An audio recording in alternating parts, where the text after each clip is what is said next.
Well, this November, Spokane County voters will elect a new prosecutor, and as of tonight, the campaign has its first controversy. Spokane attorney Brian Beggs is one of the two men running for the post.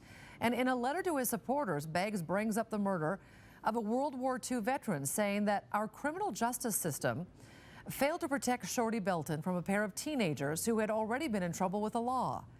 WWII Jeff Humphrey working for you now with a fact check on the claims raising eyebrows around the courthouse. The two teenagers suspected of killing Shorty Belton had both been arrested and punished here at the Juvenile Detention Center prior to Belton's murder. Brian Beggs thinks in hindsight not enough had been done to keep these young offenders on the straight and narrow. In this letter to his supporters, Brian Beggs writes, "The attack on Shorty Belton was predictable based on prior violence.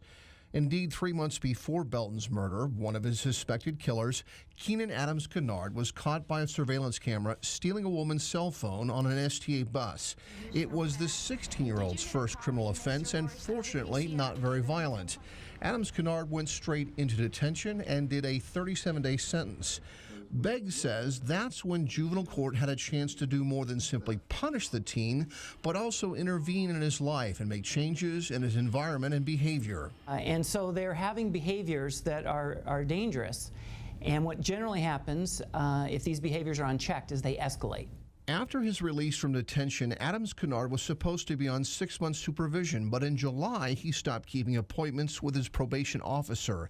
Beggs says if a warrant had been issued for Adams Kennard's rearrest, Shorty Belton might still be alive. And there's no way to know for sure whether that would have saved his life, but we've got to focus our attention and our resources on getting people, especially younger people, swift consequences quickly so that we can change their behavior and get them on the good track.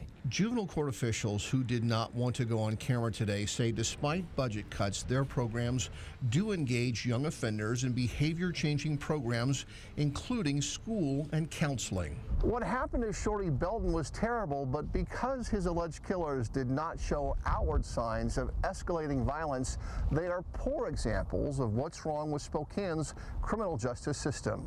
Reporting in Spokane, Jeff Humphrey, WWII 4.